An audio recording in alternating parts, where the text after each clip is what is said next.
Hello friends, good morning. कैसे हो आप सभी? उम्मीद करती हूँ आप सभी स्वस्थ होंगे और आप सब मेरे ब्लॉग में बने रहिए। आज हम बहुत इम्पोर्टेंट बात करेंगे, बहुत अच्छे अच्छे टॉपिक पे बात करेंगे। हम स्टडी कैसे करें और हम अपना रूटीन कैसे बनाएं, उन सब चीज़ों के बारे में आज हम बात करेंगे। इसलिए ब्लॉग पे अंत तक बने रहिए। वीडियो को बिल्कुल भी मिस मत कीजिएगा, स्किप मत कीजिएगा और चैनल में नए हैं तो चैनल को सब्सक्राइब कर लीजिएगा। तो मैं अभी थोड़ा सा आपको अपने बारे में बता देती हूँ। आज सुबह के 5:30 बजे हुए हैं, आप देख रहे हो जैसे कि। और मैं उठी थी, मेरी थोड़ी तबीयत ठीक नहीं है, उस वजह से मैं वॉक करने नहीं गई। मैं फ्रेश होके फिर से लेट गई और लेट के ही मैं करंट अफेयर्स पढ़ रही हूँ। मैंने लेटे लेटे करंट अफेयर पढ़ी 1 घंटे की। फिर उसके बाद से थोड़ा सा बस रेस्ट करके फिर मैं उठी और उठ के थोड़ा क्लीनिंग किया, जैसे कि मैंने आपको बता रखा है। क्लीनिंग का, डस्टिंग का और बर्तन वगैरह मैं कर लेती हूँ, किचन साफ़ कर लेती हूँ और झाड़ू पोछा मेरा भाई करता है। तो मैंने आज सारी बेडशीट वगैरह चेंज किया और उसके बाद फिर मैंने बर्तन धुले। बर्तन धुलने के बाद से किचन साफ़ की। किचन साफ़ करने के बाद फिर मैं नहा के आई। नहाने के बाद मैंने खाना बनाया और आज मैं नाश्ते में भी सूजी के और बेसन के पराठे बना रही हूँ। और वो प्याज डाल के, ये सब चाय के साथ। तो नाश्ता आज बहुत हल्का बना रही हूँ क्योंकि जैसे कि मैंने आपको बताया कि तबीयत आज मेरी थोड़ी सी कम ठीक है, पेट में दर्द हो रहा है, उस वजह से नाश्ता भी हल्का बनाया। चाय के साथ नाश्ता हम लोगों ने सर्व किया। उसके बाद से फिर मैंने अपनी दवा ली। दवा लेने के बाद मुझे जब थोड़ा सा रिलीफ हुआ तो मैं फिर दोबारा पढ़ने के लिए बैठी। तो जैसे कि मैंने आप सबको बता रखा है कि मैं 10 से 12 लाइव स्ट्रीम करती हूँ और उन 2 घंटे मैं आप सामने बैठ के पढ़ाई करते हो। आप सब मेरे साथ ज़्यादा से ज़्यादा जुड़ा करिए और अपने कमेंट्स किया करिए, जिससे कि मुझे बहुत अच्छा लगता है। और लाइव स्ट्रीम में पढ़ाई भी बहुत अच्छे से हो जाती है। तो 1 घंटे की पढ़ाई करने के बाद फिर मैं लाइव आई थी। लाइव आने के बाद मैंने पढ़ाई किया और उसके बाद से फिर मैंने खाना बनाया। खाना बना के बस ऐसे ही सारा दिन निकल गया। तो चलो हम बात कर लेते हैं। मुझे एक मैसेज आ रहा था किरण जी का। उन्होंने बोला कि आप कैसे मोटिवेट रहते हो और आपके स्टडी करने का तरीका क्या है। तो मैं बताती हूँ कि मैं कैसे अपनी तैयारी करती हूँ। जैसे कि मेरा टारगेट होता है, मुझे डेली के चैप्टर से 3 से 4 चैप्टर मुझे क्लियर करने हैं और वो मैं देख लेती हूँ कि चैप्टर कैसे हैं। अगर चैप्टर छोटे हैं तो 4 भी हो जाते हैं, 5 भी हो जाते हैं और टाइम के अकॉर्डिंग भी होता है। अगर अच्छा टाइम मिल गया तो फिर बहुत अच्छे से चैप्टर क्लियर हो जाते हैं। तो मैं अपने पढ़ने का तरीका बता देती हूँ। मैं सुबह सबसे पहले उठ के आपने देखा होगा कि मैंने एक छोटी सी कॉपी बना रखा है, नोटबुक। इस नोटबुक में जो इम्पोर्टेंट्स पॉइंट होते हैं ना चैप्टर के, मैं उनको लिखती हूँ। और उसके बाद मैंने इस कॉपी को इसलिए इतना पतला बना रखा है, मैं ये भी बता देती हूँ कि जैसे हम कभी कहीं ट्रैवल करते हैं ना, कहीं जा रहे हैं, तो हमें ये कैरी करने के लिए आसान हो, इसको हम आसानी से कैरी कर लें और हमें जहाँ भी टाइम मिले, हम बस में हैं, ट्रेन में हैं, तो हम इसको खोल के पढ़ सकते हैं आसानी से। इसलिए मैं हमेशा छोटी कॉपी पे, छोटी नोटबुक पे नोट्स लिखती हूँ। छोटे छोटे जो हेडिंग्स होती हैं चैप्टर के, जो मेन पॉइंट्स होते हैं, वो सब मैं लिखती हूँ आपको, जैसे मैंने दिखाया है। तो सुबह उठने के बाद जब मैं पहले बैठती हूँ स्टडी के लिए, तो मैं अपना टाइमर सेट करती हूँ। टाइमर सेट करने के बाद मैं उसको रिवाइज़ करती हूँ और रिवाइज़ करने के बाद फिर मैं नेक्स्ट चैप्टर पढ़ती हूँ। तो ये एक बहुत अच्छी आदत होती है जो मैंने अपनी लाइफ में अप्लाई किया है और जिससे कि मेरे चैप्टर्स मुझे अच्छे से कॉन्सेप्ट के साथ क्लियर हो जाते हैं। तो ये चीज़ जब मैंने स्टार्ट किया तो मुझे बहुत अच्छा लगा, तो मुझे लगा मैं आपसे शेयर करूं। एक ये तरीका होता है। और दूसरा, स्टडी करते समय हमें एक चीज़ का बहुत ध्यान रखना है, हमें अपने फ़ोन को हमेशा साइलेंट करके रखना है। आप साइलेंट करके या आप फ्लाइट मोड में भी डाल के फ़ोन को रख सकते हो और टाइमर लगा के हमेशा पढ़ाई करनी है, जिससे कि हमें पता चलता है ना कि हमने कितनी पढ़ाई की। तो आज मॉर्निंग का, दोपहर का मैंने एक भी शूट नहीं किया।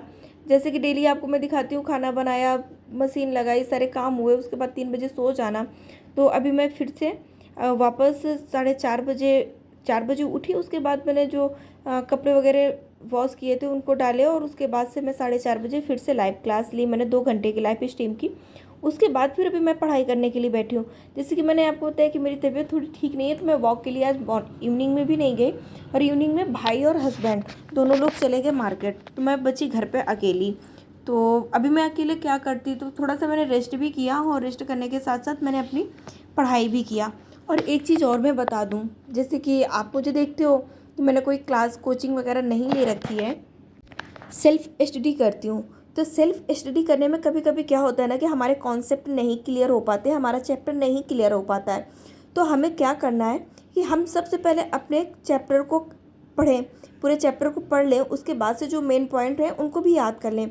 और फिर उसके बाद से यूट्यूब में, आप कहीं भी सोशल मीडिया सोर्स पे, आप यूट्यूब पे जाके बहुत अच्छे आपको लेक्चर मिल जाएंगे। आप उन किसी भी सर के लेक्चर आप लीजिए, उसको पढ़िए और उनकी वीडियो देखिए, उससे कॉन्सेप्ट बहुत अच्छे से क्लियर हो जाते हैं, तो जिससे कि चैप्टर भी बहुत अच्छे से क्लियर हो जाता है। तो ये एक बहुत अच्छी आदत होती है, जिससे कि हमारे कॉन्सेप्ट अच्छे से क्लियर हो जाते हैं और हमारी पढ़ाई भी थोड़ा स्मार्ट हो जाती है। क्योंकि हम बुक्स से पढ़ेंगे तो बुक्स का पढ़ा हुआ थोड़े टाइम बाद क्या होता है ना कि हम भूलने लगते हैं। जितना हम रिवाइज करेंगे तो हमें याद रहेगा। और जब हम फर्स्ट टाइम बिगनर होते हैं तो हमें, क्योंकि ज़्यादातर तो मैंने देखा है कि बच्चे साइंस साइड होते हैं, जैसे मैंने ही साइंस साइड पढ़ा हुआ है, और फिर इसके बाद हम आर्ट साइड पे आते हैं। तो आर्ट साइड पढ़ने पे थोड़ा सा दिक्कत होता है, उन चीज़ों को कभी पढ़ा नहीं है, फिर हम स्टार्ट कर रहे हैं, तो थोड़ी सी स्टार्टिंग में दिक्कतें होती हैं। बट पढ़ते पढ़ते फिर वो हमारे हैबिट में आ जाती है। और हम जब भी किसी चैप्टर को पढ़ें, हम जैसे हिस्ट्री पढ़ रहे हैं या जियोग्राफी पढ़ रहे हैं या पॉलिटी पढ़ रहे हैं, तो हम कोशिश करें ना कि उसको हम अपने जो आज की लाइफ है उसमें रिलेट करके पढ़ें। जब हम किसी भी चीज़ को रिलेट करके पढ़ते हैं ना, तो वो हमारे दिमाग में बहुत अच्छे से फीड हो जाती है।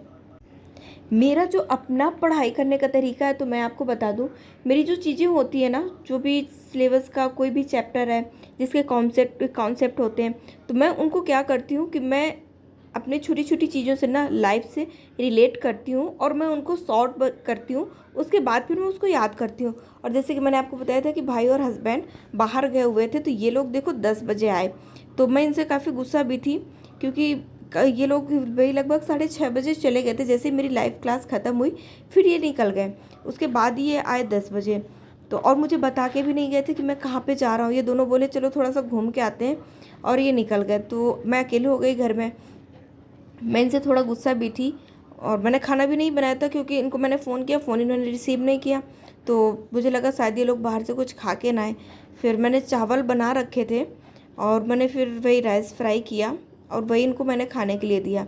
तो मेरा चैप्टर था, उसको मैंने पहले अपना पूरा चैप्टर क्लियर किया, क्योंकि वो थोड़ा सा रुक छूट रहा था, तो मैंने सोचा इसको क्लियर कर देती हूँ, फिर खाना बनाती हूँ। तो चैप्टर को मैंने क्लियर किया। चैप्टर को क्लियर करते हुए मैं गुस्से में बैठी थी, मैं बात नहीं कर रही थी लोगों से, लेकिन फिर खाना तो बनाना ही पड़ेगा। फिर मैंने खाना बनाया, जैसे कि मैंने आपको बता रखा था कि चावल मैंने पहले बना लिए थे इनके आने से पहले। तो मैं बस वही पुलाव ही बना रही हूँ, राइस फ्राई कर रही हूँ, वही जल्दी हो जाता है। और जैसे कि आप सबको मैंने बता रखा है, मेरी पहले तो कमर की सर्जरी हो रखी है, जिस वजह से मैं काम बहुत कम कर पाती हूँ। और दूसरा, कमर के सर्जरी के बाद आज थोड़ा सा मेरे पेट में भी दर्द था, तबीयत सही नहीं थी, उस वजह से मैंने सोचा हल्का खाना बना लेती हूँ जो जल्दी से बन जाए। और मुझे इनका मालूम भी नहीं था कि ये लोग इतना लेट आएंगे। मुझे लगा था कि ये जल्दी आ जाएंगे और फिर हम साथ में मिलकर सब खाना बना लेते हैं। जब ये लेट आए तो जल्दी जल्दी में तो बस यही बन सकता है। अगर मैं फिर खाने बनाने पे लगती तो मेरा टाइम बहुत हो जाता। 10 बजे हुए थे, मैंने थोड़ी देर पढ़ाई किया, 10:30 बज गए। उसके बाद मैंने खाना बनाया, खाना खाते बनाते मुझे 11 बज गए, और 11:30 बजे। और जैसे कि मैंने आपको बता रखा है पहले ही कि मैं 11 बजे के बाद अपना वीडियो एडिट करती हूँ, और आज मुझे बहुत लेट हो गया। मैं आपको टाइम बता देती हूँ अभी कितना टाइम हो रहा है। अभी 11:43 हो रहा है, और मैं अभी वीडियो रिकॉर्ड कर रही हूँ। इसके बाद मैं एडिट करूँगी, और एडिट करने के बाद इसको डाउनलोड करूँगी। और आज तो अपलोड नहीं हो पाएगा, पता नहीं मेरे वाईफाई में भी क्या प्रॉब्लम हो रखी है कि बहुत स्लो चल रहा है, बिल्कुल भी वाईफाई की स्पीड नहीं आ रही है, जिस वजह से वीडियो अपलोड करने में भी बहुत टाइम लगता है। तो जैसे कि मैंने बताया, मैं गुस्सा थी। फिर ये मेरे लिए बादाम शेक लेके आए थे, तो मैं थोड़ा सा खुश हो गई, और मैंने उसको एंजॉय किया, उसको पिया। उसको पीने के बाद फिर मैंने भी थोड़ा खाना खाया। खाना खाने के बाद बस आज का ब्लॉग यहीं पे मैं ख़त्म करूँगी, क्योंकि आज बहुत ज़्यादा रात हो गई, बस इन्हीं सब चीज़ों में। तो उम्मीद करती हूँ आपको आज का ब्लॉग पसंद आया होगा और आप मेरे साथ ज़्यादा से ज़्यादा जुड़िए, ज़्यादा से ज़्यादा मेरे चैनल को अपने फ्रेंड्स फैमिली के साथ शेयर कीजिए। वीडियो पे आपको वीडियो पसंद आता है तो प्लीज़ वीडियो पे कमेंट्स करके किया करिए। आप कमेंट्स करते हो तो मुझे बहुत अच्छा लगता है, मुझे काफ़ी मोटिवेशन भी मिलता है और आप सबके कमेंट्स पढ़ के काफ़ी पॉजिटिव फील भी आती है। क्योंकि जैसे कि मैंने आपको बता रखा है कि मैं यहाँ पे अकेले रहती हूँ और हस्बैंड के साथ, हस्बैंड ड्यूटी चले जाते हैं, भाई भी अपनी पढ़ाई करता रहता है, मैं अकेले रहती हूँ। इस वजह से थोड़ा सा मैं वीडियो भी शूट कर लेती हूँ, आप सबसे जुड़ी रहती हूँ। आज के लिए इतना ही, अपना ख्याल रखिएगा। Thank you.